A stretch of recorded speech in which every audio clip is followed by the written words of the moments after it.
नमस्कार, आप देख रहे हैं सीधा संवाद और मैं हूं आपके साथ आरेंद्र। इस कार्यक्रम में बहुत ही खास मेहमान आज हमारे साथ मौजूद हैं।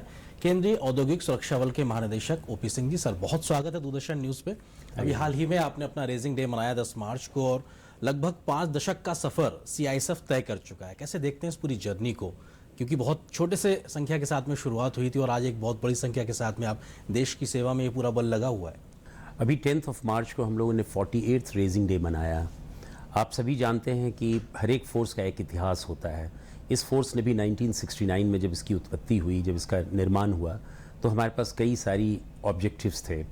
आपको मैं बताते हुए मुझे हर्ष हो रहा है कि 1964 में हेवी इंजीनियरिंग कॉरपोरेशन रांची में एक बहुत ही बड़ी आग लग गई और उस डिसास्ट्रस फायर को बुझाने में लोकल पुलिस और अन्य कई एजेंसियां उसमें लगाई गईं। तभी एक कमेटी गठित की गई और उस कमेटी ने रिकमेंडेशंस दिया कि चूँकि लोकल पुलिस को अपने लॉ एंड ऑर्डर के साथ बहुत से अन्य काम करना पड़ता है, इसलिए पब्लिक सेक्टर अंडरटेकिंग के लिए एक स्पेशलाइज्ड यूनिट होना चाहिए और उसी स्पेशलाइज्ड यूनिट के अंतर्गत इस फोर्स का निर्माण हुआ और central industrial security force act बना और 1969 में इस फोर्स को लाया गया। तो इस पूरे 50 वर्ष की जो यात्रा है, जर्नी है, ये बहुत ही चुनौतीपूर्ण रहा है। हम लोगों ने बहुत ही मॉडेस्ट बिगनिंग किया 4000 की फोर्स संख्या से और आज हमारे पास 1,80,000 की फोर्स मौजूद है। सो इस 5 दशकों में हम लोगों ने अनेक चुनौतियों को देखा, अनेक चैलेंजेस को फेस किया और हमारा जो प्रोफाइल है, हमारा जो वर्क प्रोफाइल है, वो समय समय पर बढ़ता गया और काफ़ी मल्टीफेस्टेड होता गया। आप जानते हैं कि सीआईएसएफ एक ऐसा फोर्स है जो इकोनॉमिक लाइफ को, प्रत्येक व्यक्ति के इकोनॉमिक लाइफ को इम्पैक्ट करता है, चाहे वो दिल्ली मेट्रो में सफ़र कर रहा हो या वो एयरपोर्ट्स पे यात्रा कर रहा हो। और 2001 से जब से IC 814 का हाईजैकिंग हुआ, उसके बाद भारत सरकार ने ये निर्णय लिया कि सारे एयरपोर्ट्स में लोकल पुलिस को हटाकर सीआईएसएफ की टुकड़ियां तैनात की जाएंगी जो एविएशन सिक्योरिटी में अपना योगदान देंगी। और तभी से लेकर आज तक हम 59 एयरपोर्ट्स हैं जो इंटरनेशनल और नेशनल दोनों हैं, उसमें हम अपनी सुरक्षा प्रदान कर रहे हैं। सर, ये चैलेंज कितना बड़ा, क्योंकि आज हम बात करते हैं सिक्योरिटी प्रोवाइड करने को लेके, क्योंकि आप एयरपोर्ट पे भी मौजूद हैं, आप मेजर इंस्टॉलेशंस पे भी देश भर में मौजूद हैं, आप दिल्ली मेट्रो भी देख रहे हैं। तो क्योंकि आतंकवाद की समस्या हो, दिल्ली में होने वाली घटनाओं की समस्या हो, ये चैलेंज कितना बड़ा कि आप सब चीज़ों को टेक्निकली इक्विप्ड होकर लोगों को सुविधा के साथ में सुरक्षा उपलब्ध करा सकें। बिल्कुल सही पूछा आपने। सबसे बड़ी चीज़ जो जानने योग्य है कि इस फोर्स का निर्माण इंडस्ट्रियल सिक्योरिटी के लिए हुआ था, लेकिन धीरे धीरे अंतराल में क्रिटिकल इंफ्रास्ट्रक्चर को हम सिक्योरिटी प्रदान करने लगे। हम जितने भी वाइटल इंस्टॉलेशंस हैं, न केवल पब्लिक सेक्टर अंडरटेकिंग से, बट देश के जितने भी इकोनॉमिक एक्टिविटीज़ के जो वाइटल इंस्टॉलेशंस हैं, तो इसलिए ये कहना बहुत ही उपयुक्त होगा कि हम इसे क्रिटिकल इंफ्रास्ट्रक्चर सिक्योरिटी फोर्स कह सकते हैं। हम देश के विभिन्न भागों में, चाहे वो एयरपोर्ट्स हो, चाहे वो सी पोर्ट्स हो, vital installations like space organisations है, एटॉमिक एनर्जी है, दिल्ली मेट्रो है, सेक्टर्स लाइक कोल है, स्टील है, इन सभी क्षेत्रों में हम अपना योगदान दे रहे हैं। और इन सभी योगदानों में मेरा सबसे बड़ा जो यूएसपी है कि हम टेक्नोलॉजी का इस्तेमाल कर रहे हैं, हम तकनीकी चीज़ों का इस्तेमाल कर रहे हैं और संभवतः पूरे पैरामिलिट्री फोर्सेस में सीआईएसएफ ही एक ऐसी यूनिट है, एक ऐसा फोर्स है जो state of the art technology का इस्तेमाल कर रहा है, चाहे वो एयरपोर्ट्स हों, चाहे दिल्ली मेट्रो हो या विभिन्न एयरपोर्ट्स के अलावा भी विभिन्न सी पोर्ट्स या पब्लिक सेक्टर अंडरटेकिंग्स हो। आप जानते हैं कि सिक्योरिटी के कई आयाम होते हैं, कई मल्टी डायमेंशनल्स आयाम होते हैं। Access control is a very very important thing और उस एक्सेस कंट्रोल में हम किस प्रकार की तकनीकी चीज़ों का इस्तेमाल करते हैं, प्रयोग करते हैं, ये बहुत ही ज़रूरी है। और यही कारण है कि विश्व के जितने भी हमारे वाइटल इंस्टॉलेशंस हैं, उन वाइटल इंस्टॉलेशंस के अध्ययन को देखकर हम state of the art technology का इस्तेमाल करते हैं, चाहे वो बायोमेट्रिक्स हो, चाहे वो स्कैनिंग हो, चाहे बहुत सारे ऐसे तंत्र यंत्र हों जो अभी शायद विश्व में कुछ जगहों पे किया जा रहा हो। तो ये हमारी विशेषता है, ये हमारी उपलब्धि रही है। जी सर, चूंकि आप लोग वो सुरक्षा की जिम्मेदारी संभाल रहे हैं और हम लोग सुरक्षित महसूस करते हैं आपके हाथों में, देखते हैं जब एयरपोर्ट्स भी है, मेट्रो सी जगह है, टेक्निकली आप जो बात कर रहे हैं, क्या हम वर्ल्ड बेस्ट प्रैक्टिसेस को अडॉप्ट कर चुके हैं अगर हम टेक्निकली इक्विप्ड होने की लिहाज से बात करें, या हम उसकी तरफ आगे बढ़ते नजर आ रहे हैं? क्योंकि हर दिन चैलेंजेस भी बढ़ रहे हैं, टेक्निक्स भी बढ़ रही है, क्या हम उसके साथ में कदम ताल कर पा रहे हैं या कुछ अभी हम पीछे हैं, आगे बढ़ना बाकी है? बिल्कुल, हमारा प्रयास यही है कि हम वर्ल्ड के जो बेस्ट प्रैक्टिसेस हैं, चाहे वो टेक्नोलॉजी में हो, चाहे प्रोसीजर्स में हो, चाहे प्रोसेस में हो, हम उनको अडॉप्ट करने की कोशिश करते हैं। यही कारण है कि एविएशन सिक्योरिटी में हम एक वाइट पेपर लाने जा रहे हैं जिसके थ्रू हम इंटीग्रेटेड नेटवर्किंग की बात करते हैं। हम ये चाहते हैं कि हमारा पूरा एविएशन सेक्टर जो है वो सिक्योरिटी के जितने भी कंपोनेंट्स हैं, स्टेक होल्डर्स हैं, उन सबों को हम कैसे नेटवर्क करें, चाहे वो कार्गो का हो, चाहे टर्मिनल बिल्डिंग का हो, चाहे क्विक रिस्पॉन्स टाइम हो। इस पे हम अभी चर्चा कर रहे हैं। साथ ही साथ बहुत सारे ऐसे क्षेत्र हैं जहां हमें सिक्योरिटी की बहुत ज़रूरत पड़ती है और टेक्नोलॉजी की बहुत ज़रूरत पड़ती है। आप जानते हैं CISF VIP प्रोटेक्शन में भी लगा हुआ है, और जैसे प्रधानमंत्री की सुरक्षा में स्पेशल प्रोटेक्शन ग्रुप है, उसी तरह VVIPs के कैटेगरी में जो हमारे VIPs आते हैं, उनमें हम 75 लोग ऐसे हैं जिनको हम सिक्योरिटी प्रदान कर रहे हैं।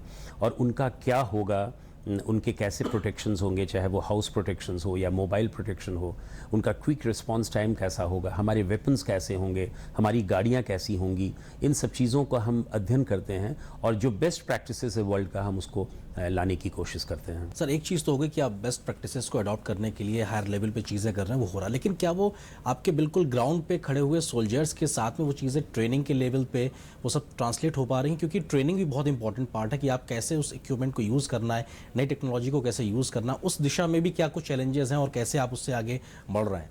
बिल्कुल सही कहा आपने। जब से CISF को हम लोगों ने अध्ययन में देखा कि इनकी ट्रेनिंग को हम कैसे मॉडर्नाइज करें, उनको कैसे प्रोफेशनलाइज करें, हम लोगों ने इस वर्ष, पूरे वर्ष को एक ट्रेनिंग वर्ष माना है। ईयर ऑफ ट्रेनिंग हमने डिक्लेयर किया है। 2017 को हम लोगों ने ईयर ऑफ ट्रेनिंग डिक्लेयर किया है, और हमने चाहा है कि हमारे जितने भी ट्रेनिंग इंस्टीट्यूशंस हैं, चाहे वो प्रीमियर लेवल का हो, नेशनल इंडस्ट्रियल सिक्योरिटी एकेडमी, या हमारा फायर सर्विसेज ट्रेनिंग इंस्टीट्यूट हो, या हमारे रिक्रूट्स ट्रेनिंग सेंटर्स हैं, उन सबों को हम कैसे वेल इक्विप करें, उनके ट्रेनर्स को हम कैसे प्रोफेशनलाइज करें, और हम कौन कौन से ऐसे इन सर्विस कोर्सेज चलाएं जिससे कि हम न केवल सॉफ्ट स्किल्स को बल्कि हार्ड स्किल्स को भी हम इनकलकेट करके अपने जवानों को, अपने अधिकारियों को दे सकें। और यही कारण है कि हम ट्रेनिंग में विशेष ध्यान दे रहे हैं इस बार। और अभी हम हाल ही में 20,000 रिक्रूट्स को हम ट्रेनिंग देने जा रहे हैं। ये संभवतः हमारी बहुत बड़ी उपलब्धि होगी, क्योंकि आप जैसा जानते हैं भारत सरकार ने हमारे फोर्स की संख्या बढ़ा दी है। 1,45,000 से हमें 1,80,000 बनना है, और वो 35,000 का जो गैप है उसे हम जल्द से जल्द कवर करना चाहते हैं। और यही कारण है कि हम लोगों ने रिक्रूट किया 20,000 कांस्टेबल्स को, और उन 20,000 कांस्टेबल्स को हम एक बहुत ही मॉडर्न, बहुत ही प्रोफेशनल ट्रेनिंग देना चाहते हैं, और उसके लिए हम अपनी पूरी तैयारी कर रहे हैं ताकि हमारे रिक्रूट्स ट्रेनिंग सेंटर में state of the art technology हो, हमारे ट्रेनिंग एड्स हों, हमारे ट्रेनर्स हों, हमारे ट्रेनिंग लेसन्स हों। सो इन सब चीज़ों का हम ख्याल रखते हुए अपने रिक्रूट्स की ट्रेनिंग करा रहे हैं। और सबसे बड़ी चीज़ है कि हम सिमुलेशन एक्सरसाइजेस करते हैं, जिससे हम पता लगता है कि हमारे ग्राउंड में क्या हो रहा है, एक रियल टाइम बेसिस पे हम कैसे कर रहे हैं। फॉर एग्जांपल, हम सारी चीज़ों को रेप्लिकेट कर रहे हैं जो एविएशन सिक्योरिटी की हैं, वो हम अपने ट्रेनिंग सेंटर्स में कैसे ला सकें, हमारे फायरिंग कैसी होगी, हमारा क्विक रिस्पांस टाइम कैसा होगा। सो इन सब चीज़ों को हम बहुत ही इंटीग्रेटेड फैशन की तरह, बहुत ही प्रोफेशनल तरीके से हम ट्रेनिंग पर ध्यान दे रहे हैं। सर, जैसे हम लोग आर्मी में देखते हैं जॉइंट एक्सरसाइजेज होती हैं, जब हम कुछ विदेश के सेनाओं के साथ में देखते हैं, या स्पेशल लोग कमांडोज या ट्रेनिंग के लिए आज से भी आप लोग कई बार हायर करते हैं, या उनके साथ में जॉइंट ग्रुप्स वगैरह बनाए जाते हैं। क्या CISF में भी इस प्रकार की प्रैक्टिसेस रही हैं कि आप और बेस्ट प्रोफेशनल्स को आप ऑन बोर्ड लेके अपने लोगों को और बेहतर ट्रेनिंग दें? बिल्कुल सही कहा आपने। हम लोग जॉइंट एक्सरसाइजेज में बिलीव करते हैं, बल्कि एयरपोर्ट एक ऐसा हमारा अरेना है जहां हम मॉक ड्रिल्स और जॉइंट एक्सरसाइजेज हर एक रेगुलर इंटरवल पर करते हैं। दिल्ली हो चाहे बॉम्बे हो, हमारे एयरपोर्ट्स जो हैं, हर एक 15 दिनों में हम NSG के साथ और भी local police and different agencies हैं उनके साथ करते हैं और अपने को चीजल आउट करते हैं। हमने एक और इंट्रोड्यूस किया है 1 मिनट ड्रिल, जिससे हम 1 मिनट में कैसे डिफरेंट सिनेरियोज को लाकर और उनकी हम ड्रिल करा सकें, चाहे वो डिफरेंट सिनेरियोज हो, वो आर्म्स से हो, वेपन्स एंड टैक्टिक्स से हो, या सॉफ्ट स्किल्स से हो। तो इन सब चीज़ों का प्रयोग CISF में हो रहा है ताकि हमारी ट्रेनिंग का स्टैंडर्ड जो है वो आगे बढ़ सके। जी सर, एयरपोर्ट का आप जिक्र कर रहे हैं तो एयरपोर्ट पे सबसे ज़्यादा एक पब्लिक भी रहती है। पब्लिक के साथ में डील करना और आतंकवाद जैसी चुनौती से निपटना, ये अपने आप में ज़्यादा बड़ा चैलेंज के तरीके से, क्योंकि आपने खुद अभी कांधार जैसे इंसिडेंट का जिक्र किया, ये चैलेंज हिंदुस्तान नहीं बल्कि दुनिया भर में बना हुआ है। क्या और नई चीज़ें इस प्रकार की आप अडॉप्ट करने के बारे में सोच रहे हैं कि जो और बेहतर सुरक्षा, पुख्ता सुरक्षा दे सकें? और इसमें कहीं ना कहीं कोऑर्डिनेशन भी ज़रूरी है, क्योंकि बहुत से स्टेक होल्डर्स हैं जो एयरपोर्ट में सर्विसेज प्रोवाइड कर रहे हैं आपके साथ साथ।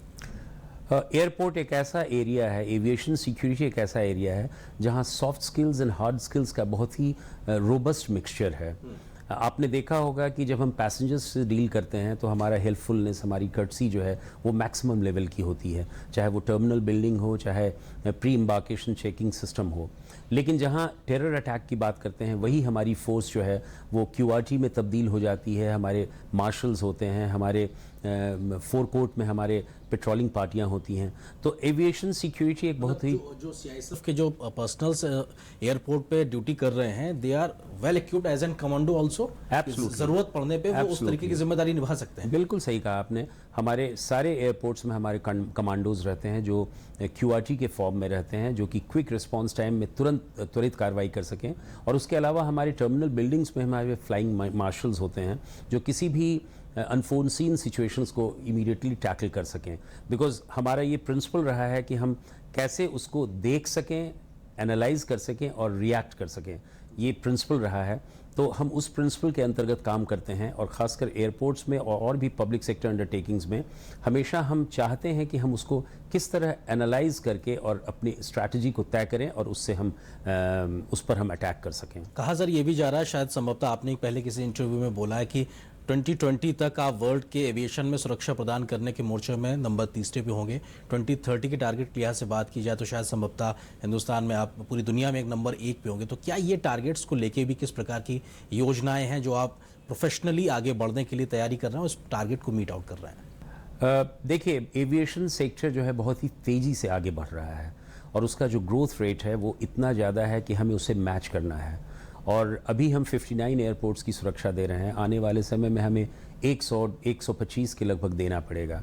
और उसी हिसाब से हमें मैचिंग अपने प्रोफेशनल कंट्रीब्यूशंस को, अपने एक्सपेंशंस को, अपने क्वालिटी सर्विसेज को बढ़ाना पड़ेगा। तो ये सीआईएसएफ के लिए बहुत बड़ी चुनौती है कि हम कैसे एविएशन सेक्टर को हम मैच कर सकें।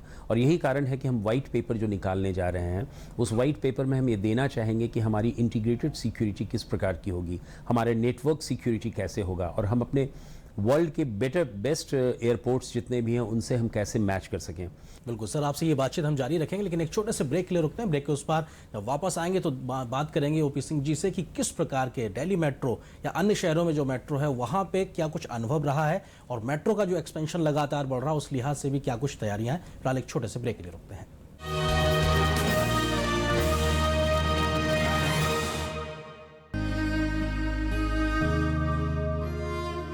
क्या बात है राशिद, फर्स्ट डिवीजन में पोस्ट ग्रेजुएशन करने के बाद भी तुम उदास हो?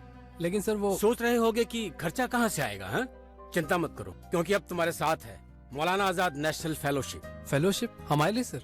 हाँ, तुम्हारे लिए और अल्पसंख्यक समुदाय के उन स्टूडेंट्स के लिए जिनकी सालाना पारिवारिक आय 2.5 लाख रुपए से कम है और जिन्होंने किसी भी सरकारी विश्वविद्यालय से जूनियर रिसर्च फेलोशिप या एमफिल के लिए आवेदन दिया है। मदद हमारी, मंजिल आपकी। परिंदों के ये घोंसले हमें यकीन दिलाते हैं, सच है ये। तिनका तिनका जोड़कर ही आशियाने बनाए जाते हैं। कुछ ऐसे ही बनाया हमने भी अपने इस देश को। सड़कें, स्कूल, हॉस्पिटल, सरकार के हर निर्माण में एक तिनका हमने भी लगाया है, क्योंकि हमने सही समय पर आयकर चुकाया है। तो आओ एक बार फिर 15 मार्च तक अपने एडवांस टैक्स की अंतिम किस्त को जमा कर अपने देश, अपने आशियाने को बेहतर से और बेहतर बनाएं। आयकर विभाग द्वारा जनहित में जारी।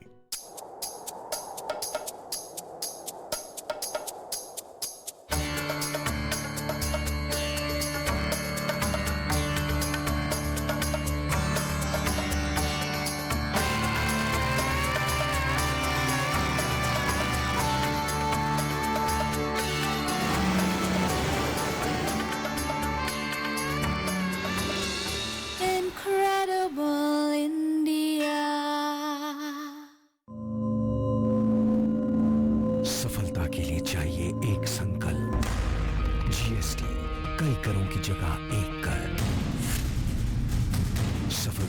चाहिए सुगमता।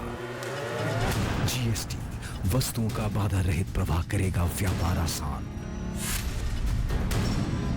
सफलता के लिए चाहिए दमदार स्ट्रोक।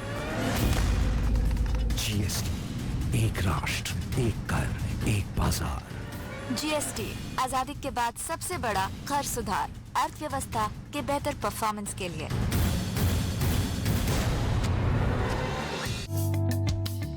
ई शॉपिंग साइट पर श्वेता ने देखा एक सुंदर हार। उसका डिजाइन देखकर हो गई वो बेकरार। झटपट उसने बुक किया और एडवांस में पेमेंट किया।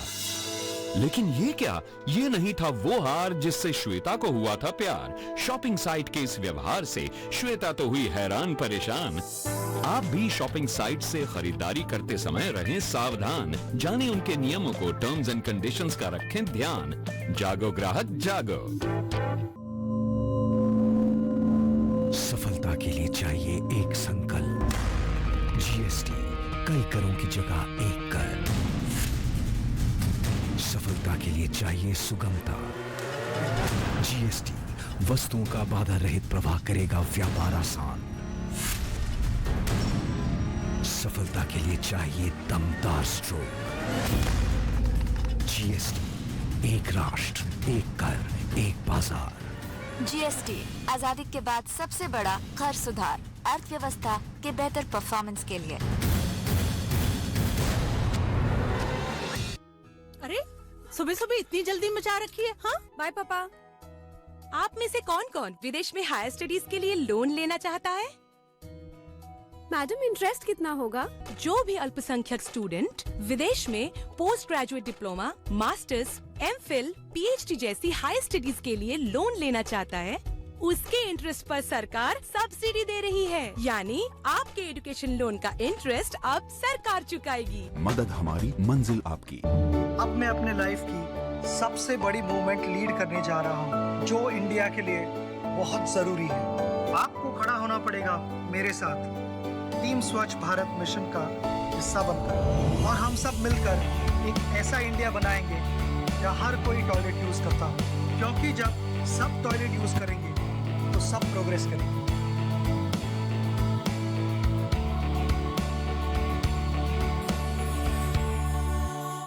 डॉन का इंतजार तो 11 मुल्कों की पुलिस कर रही है, लेकिन डॉन को पकड़ना मुश्किल ही नहीं नामुमकिन है।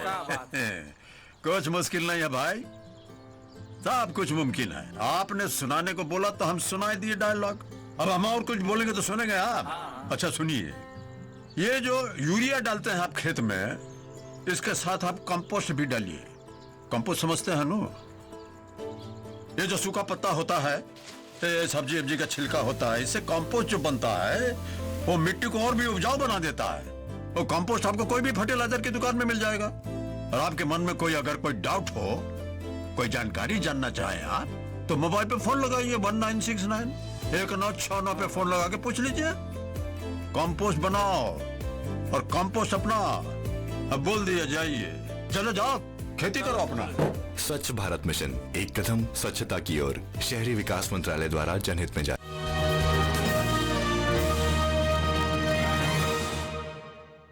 और इस छोटे से ब्रेक के बाद आपका स्वागत है। आप देख रहे हैं सीधा संवाद और मैं हूं आपके साथ आरेंद्र, और हमारे साथ मौजूद हैं DG CISF OP Singh ji. Sir, अगर हम दिल्ली मेट्रो की ही बात करें तो मेट्रो में आप लोग सुरक्षा प्रदान कर रहे हैं और पब्लिक के साथ एक और ऐसा बड़ा प्लेटफॉर्म जहां पे डायरेक्टली डील भी करते हैं, सुरक्षा भी देते हैं। अभी तक का कैसा अनुभव रहा है और क्या कुछ चीज़ें तब्दीली के तौर पे, बदलाव के तौर पे आगे करने वाले हैं आप लोग? सीआईएसएफ के लिए एक बहुत बड़ी चुनौती है दिल्ली मेट्रो, जहां 27 लाख लोग प्रतिदिन यात्रा करते हैं और 155 एयर स्टेशंस का हम सिक्योरिटी प्रदान कर रहे हैं। और आने वाले समय में फ़ेज़ 2 और फ़ेज़ 3 में भी एक्सपेंशन होने की उम्मीद है, और उस फ़ेज़ 2 और फ़ेज़ 3 में भी हमें मैन पावर्स को इंक्रीज़ करना पड़ेगा। दिल्ली मेट्रो की सुरक्षा एक दूसरी चुनौतीपूर्ण सुरक्षा है। यहाँ रोज़मर्रे के लोग आते हैं, वो अपना सामान लाते हैं, उनको स्क्रीन करना पड़ता है और उसके बाद वो उन्हें गंतव्य में जाना पड़ता है। हम अक्सर देखते हैं न केवल सुरक्षा बल्कि एक वल्नरेबल सेक्टर है वहाँ। कोई भी टेरर अटैक से बचने के लिए किसी भी बड़ी से बड़ी चुनौती को किस प्रकार निष्फल किया जाए, ये सब चुनौतियाँ हमारे सीआईएसएफ के जवानों की है। और यही कारण है कि पिछले कुछ सालों से, जब से दिल्ली मेट्रो आया है, हमारे जवान बड़ी मुस्तैदी से सुबह से लेकर जब तक मेट्रो की गति होती रहती है वो सिक्योरिटी प्रदान करते हैं।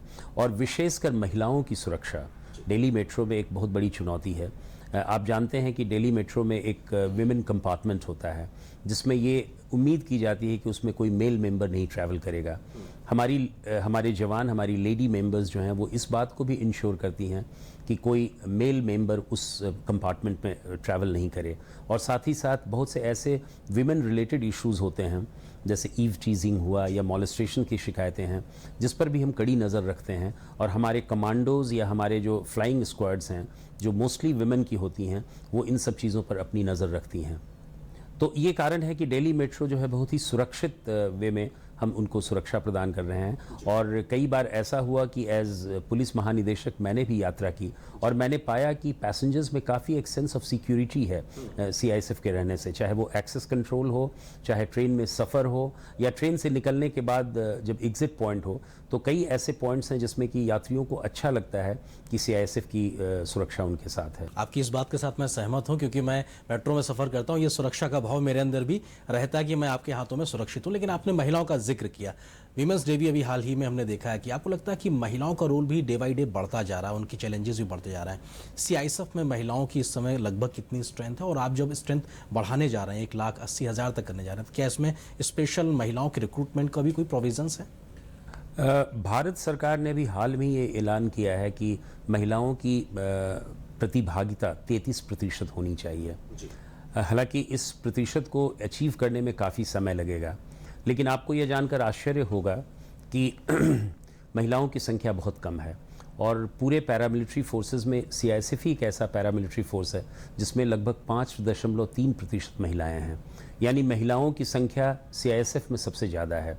और यही कारण है कि महिलाएं बहुत ही सुरक्षित वे में लोगों को सुरक्षा प्रदान करती हैं। और जब भी कभी ऐसी चुनौतियां होती हैं जहां महिलाओं की ज़रूरत पड़ती है, CISF को सबसे पहले आगे रखा जाता है ताकि महिलाएं प्रदान कर सकें। चाहे वो दिल्ली मेट्रो हो, एयरपोर्ट्स हों या बहुत सारे PSUs हों, बहुत सारे एटॉमिक सेंटर्स हों, उन सबों में महिलाओं की प्रतिभागिता रहती है और महिलाएं वहाँ लगी रहती हैं। बहुत से ऐसे एरियाज़ हैं जहाँ महिलाओं को रखना बहुत ज़रूरी होता है। जैसे अगर फ्रिस्किंग करना है कोई विमेन पैसेंजर को तो उसमें महिलाएं ही रहती हैं। दिल्ली मेट्रो में भी हम महिलाओं के कंपार्टमेंट्स में महिलाएं अपनी रखती हैं। तो हमारा ये प्रयास है कि आने वाले रिक्रूटमेंट ड्राइव में हम महिलाओं को ज़्यादा से ज़्यादा लें। लेकिन अभी हमारी प्रतिशत जो है वो केवल 5.3 है और वो मैं चाहता हूँ कि महिलाओं की प्रतिभागिता बढ़े, उनका पार्टिसिपेशन बढ़े। सेना की बात की जाए, पैरामिलिट्री फोर्सेस की बात की जाए तो संभवतः इकलौती CISF है जो अपनी कुछ खुद की अर्निंग्स भी करती है, क्योंकि आप निजी क्षेत्र को भी सुरक्षा प्रदान कर रहे हैं, कंसल्टेंसीज भी प्रदान कर रहे हैं। ये किस प्रकार का अनुभव है और किस प्रकार के आप लोग अर्निंग्स कर पाते हैं और क्या इसका फ़ायदा होता है जब आप निजी क्षेत्र को सुरक्षा देते हैं या कंसल्टेंसीज आप प्रोवाइड कराते हैं? CISF ही एकमात्र पैरामिलिट्री फोर्स है जो कॉस्ट रीइंबर्सिंग सिस्टम पर आधारित है। हमें कोई बजट भारत सरकार से नहीं मिलता है। हम जो भी सुरक्षा प्रदान करते हैं हम उसका कॉस्ट लेते हैं और वो कॉस्ट के आधार पे हमारी डे एक्टिविटीज़ होती है। ऑफ कोर्स कुछ बजट हमें मिलता है संस्थाओं को छोड़ के, सरकारी संस्थाओं को छोड़कर निजी संस्थाओं को और PSUs एंड निजी संस्थाओं को हम उनको जब सिक्योरिटी प्रोवाइड करते हैं तो उनसे उसका कॉस्ट लेते हैं। और यही कारण है कि हम उस कॉस्ट से अपने को सस्टेन करते हैं, अपने को बैलेंस रखते हैं। इसके अलावा हम कंसल्टेंसी भी करते हैं। पिछले कुछ वर्षों से हमने 140 कंसल्टेंसीज की हैं। हमारी टीम है, हमारी प्रोफेशनल टीम्स हैं जो वेल ट्रेंड हैं, वेल प्रोफेशनलाइज्ड हैं। और उनकी टीम, हमारी जो अपनी टीम है जिसमें कमांडेंट्स हैं, असिस्टेंट कमांडेंट्स हैं, उन सबको हमने इस तरह ट्रेन किया है कि वो सिक्योरिटी रिलेटेड कंसल्टेंसी के लिए हमेशा तैयार रहते हैं। और अभी तक जब से हमने कंसल्टेंसी का वर्क शुरू किया है तब से हमने 140 कंसल्टेंसी कार्य किए हैं। अभी हाल ही में आपने सुना होगा कि भोपाल जेल में कुछ टेररिस्ट, लेफ्ट विंग टेररिस्ट जो हैं वो भाग गए थे, बाद में उनको न्यूट्रलाइज़ किया गया। उसके बाद मध्य प्रदेश सरकार ने हमसे रिक्वेस्ट किया कि मध्य प्रदेश के जितने भी जेल हैं उन सबों को कैसे सुदृढ़ किया जाए, उनको कैसे स्ट्रेंथन किया जाए, इसकी कंसल्टेंसी CISF करे। हमने भोपाल जेल की कंसल्टेंसी की और उनके बहुत सारे चीज़ों को बताया कि कैसे आप स्ट्रेंथन कर सकते हैं अपनी प्रिजन व्यवस्था को। और उसके बाद उनकी 3 जेलों को हम फिर कंसल्टेंसी के तौर पर करें, वगैरह भी उसमें शामिल हैं। उसके अलावा हम लोगों ने IITs को कंसल्टेंसी के तौर पे देखा है, हमने हाई कोर्ट्स के कंसल्टेंसी किए हैं, इलाहाबाद हाई कोर्ट के। उसके अलावा बहुत सारे पब्लिक सेक्टर अंडरटेकिंग्स हैं, उनकी हम कंसल्टेंसी कर रहे हैं। और आपको आश्चर्य होगा कि अभी तक हम लोगों ने कंसल्टेंसी से लगभग 8 करोड़ रुपए भारत सरकार को दिया है, जो एक बहुत बड़ी उपलब्धि रही है। तो इस प्रकार कंसल्टेंसी हो या सिक्योरिटी प्रोविजन हो, हम उसमें कॉस्ट रीइंबर्स करके भारत सरकार को देते हैं ताकि हमारी सस्टेनेबिलिटी बढ़ी रहे। जी सर, आप पहले CRPF में भी रह चुके हैं, SPG में भी रह चुके हैं, NDRF में रह चुके हैं। मुझे संभवतः जानकारी है कि आप लगभग 1 साल CISF में भी रह चुके हैं, एयरपोर्ट की जिम्मेदारी। ये जो पिछला अनुभव होता है कितना मदद करता है नई चुनौती के लिए, क्योंकि महानिदेशक CISF होने के नाते चुनौती एक अलग होती है, तो वो कितना फ़ायदा है पास्ट एक्सपीरियंस का मिलता है यहाँ पे? हर एक ऑफिसर या जवान के लिए हमेशा पिछला अनुभव उनके लिए बहुत ही अच्छा होता है।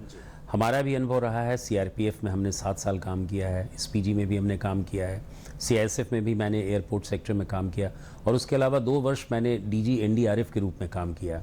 इन सभी इलाकों में, इन सभी ऑर्गेनाइजेशंस में हमने देखा कि चुनौतियाँ बहुत होती हैं और आदमी को बहुत सीखने का मौका मिलता है। फॉर एग्जांपल NDRF में हमने बहुत कुछ सीखा। हमने देखा कि कैसे नेचुरल कैलामिटीज़ को, नेचुरल डिज़ास्टर्स को अपॉर्चुनिटी में बदला जा सकता है। हमने देखा कि रिस्पांस टाइम से कैसे लाखों लोगों की जानें बचाई जा सकती हैं, उनके प्रॉपर्टीज़ को सेव किया जा सकता है।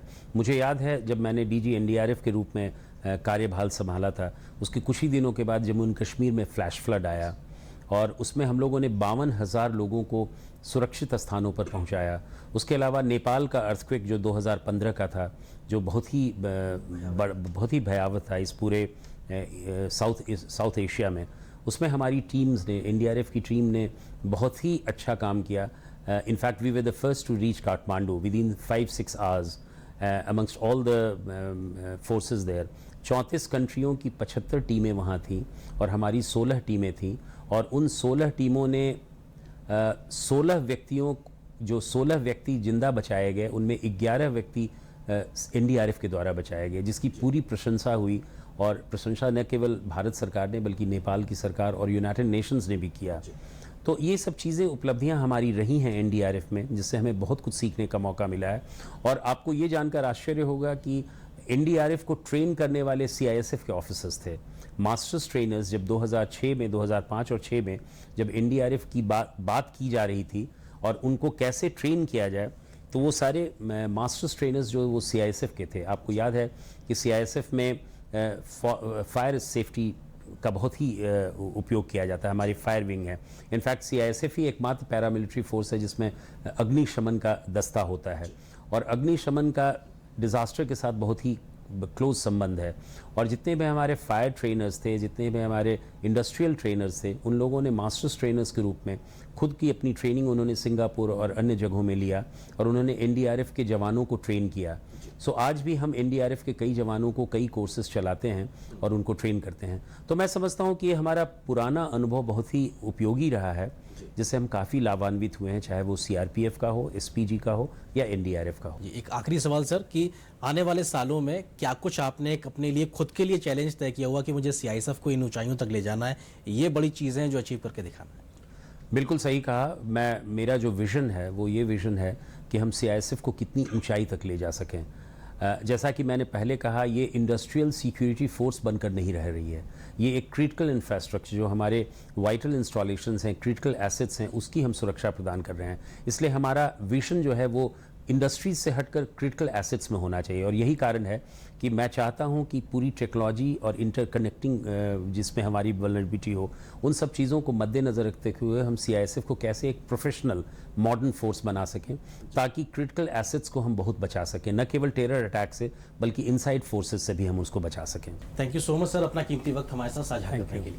तो ये थे OP Singh ji, DG CISF, जिन्होंने बताया कि चैलेंजेस लगातार बढ़ते जा रहे हैं, लेकिन उन चैलेंजेस को मीट आउट करने में भी लगातार कोशिशें हो रही हैं। ना सिर्फ मैन पावर बढ़ाया जा रहा है बल्कि मशीन पावर टेक्नोलॉजी को भी अडॉप्ट किया जा रहा है, और आने वाले सालों में दुनिया के बेस्ट प्रोफेशनल पैरामिलिट्री फोर्सेस के तरीके से CISF को एस्टेब्लिश होकर दिखाना है। इस मिशन पे लगातार काम हो रहा है। तो सीधा संवाद में आज बस इतना ही। अगले सप्ताह फिर किसी व्यक्ति के साथ आपसे होगी मुलाकात, लेकिन DD न्यूज़ पर तब तक खबरों का सफर रहेगा जारी। नमस्कार।